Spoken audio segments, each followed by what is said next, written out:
What's up guys? Today we are going to go over 5 easy and simple, effective tips that you can do to help you lose weight and stop finally tracking those calories.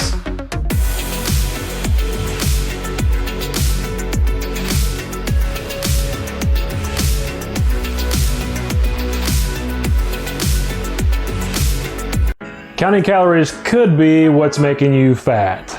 The reason being is, if tracking calories worked for everyone, then everybody would stay in shape and there wouldn't be thousands of diet books out there, and 80 to 90% of people who go on diets, according to the Cleveland Clinic study, shows that they gain their weight back after a diet.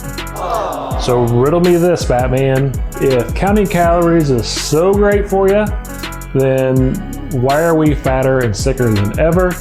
I know you probably know somebody, maybe as well as yourself, who's lost a lot of weight, but only to gain it right back on your belly. So counting calories can be great and can be effective. However, it's not ideal for the normal person who's not an athlete, MMA fighter, or somebody competing for a bodybuilding fitness show.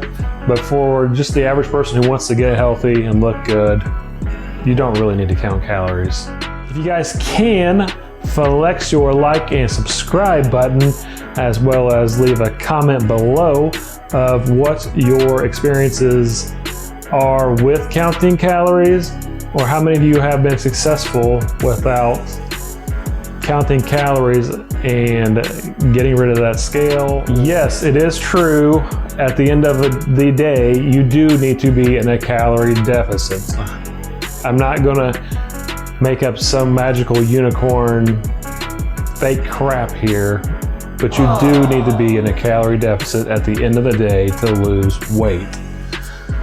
You can also go into the argument, however, that not all calories are the same and have the same hormonal effect on your body, but it is highly recommended to still be in a calorie deficit at the end of the day. Number 1, get rid of the standard American breakfast. No cereals, no high carb foods for breakfast. Reason being, research has shown that high protein breakfast with things such as eggs has been shown to make you eat less throughout the day. So even at dinner, it's going to cause you to eat less calories. This is because of the satiety of eating enough protein versus eating a muffin in the morning. That's going to have a different hormonal effect because it's higher in carbs. It's going to have a higher hormonal effect on your body and cause your insulin to spike really quickly and keep you munching throughout the day. If you're going to follow a high protein lifestyle approach, such as we just talked about for the breakfast, consuming 30 to 40% of your overall daily diet should be protein. Once you have a week or two of tracking your protein, or if you want to go even farther, track your calories for a couple of weeks just to kind of see how many calories you are truly eating. After that, the whole goal is to get you to eat intuitively so you can take the scale and just throw it away. Since we just talked about protein, tip number 2 is get that protein in. I know we just talked about it, but protein is very crucial and important when it comes to losing weight and building lean muscle. It's such a meathead and bro thing to say, but get your protein in. But it is going to be one of your best friends if you want to not have to have the pain in the butt of constantly always tracking calories. Protein is needed and going to be your best friend because protein foods they have a high satiety, meaning they keep you fuller longer. So make sure you're following tip number 1 with eating a high protein breakfast, and tip number 2, getting in the amount you need for the day to lose weight, keep you fuller, build muscle. Remember, 0.8 grams to 1 gram per pound of body weight is what you want to shoot for. Tip number 3 is fiber. High fiber foods, green leafy vegetables and some fruits have a lot of fiber in them, and they fill your belly up. So they help you out with things such as with the protein, with the high satiety, keeping you fuller longer.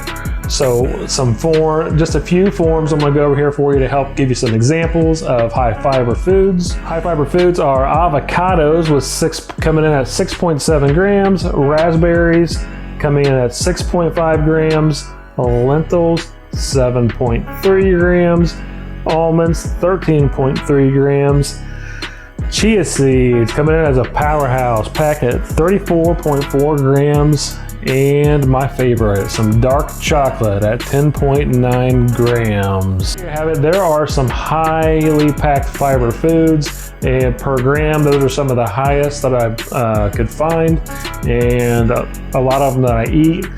Not all, but I eat most of them, especially the chocolate. So we're going to get in all of our protein. We're going to eat a high protein breakfast, and we're going to eat plenty of fiber, right? That's what we're going to do to help burn our bellies and build muscle without carrying around those annoying scales.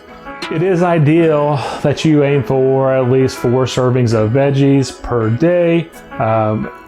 Try to go more towards the high fiber side of the veggies, or just get in whatever you can. It can be fresh, it can be frozen. It doesn't matter as long as you're getting in some vegetables. As far as fruits go, you want to try to go with 1 or 2 fruits per day, and that should be plenty. This isn't rocket science, but eating 4 servings of vegetables per day with 2 fruits, not only is it great for our body and help keeping us satiated and full throughout the day, so we're not snacking on junk food or processed crap. However, it also helps keep your body healthy, and your body needs a lot of nutrients that are in these fruits and vegetables to be optimal and healthy. Number 4 is increase your water take throughout the day. If you've ever seen those meatheads or guys at the gym carrying around their gallon of water like it's their baby, it's because they might be on to something. Why should we be packing around a bunch of water with us every day? Well, that's because getting enough water throughout the day helps increase fullness.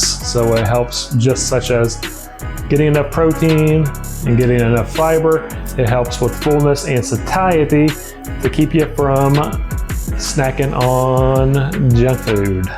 If we're eating right, roughly 20% of our water intake does come from food sources.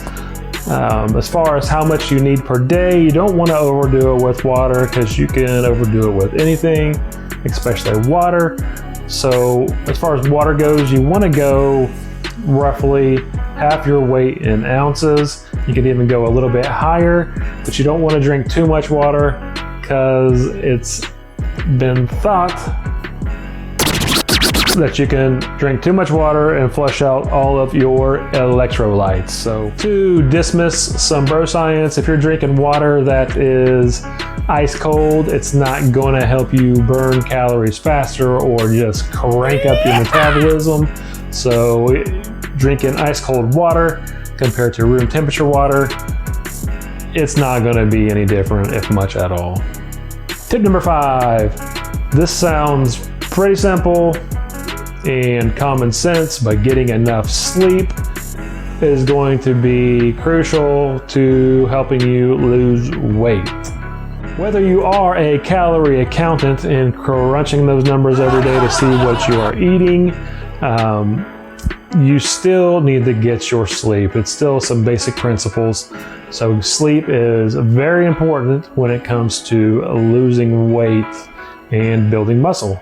Ideally, most people should aim for 7 to 8 hours of sleep. There are some outliers out there, freak genetics out there of people who can only sleep for 5 hours and be good. Unfortunately, I am not one of those. I need my sleep or I'm just off. Yeah, it's really easy for me to just say, hey, get 7 hours of sleep, but why is that? Well, not getting enough sleep can have an effect, a negative effect on some hormones. Matter of fact, the ghrelin, which is your hunger hormone, and leptin, which is your satiety or feeling full hormone, can go out of whack if you're not getting enough sleep for your body to repair itself for the next day. So if you don't believe me, well, research has shown that 55% of people who do not get plenty of sleep, 7 to 8 hours, they are little fatties, they are obese. So if you are not getting your 7 to 8 hours of sleep, you are 55% more likely to be a little chubster. So get your sleep. Wrap this up, guys.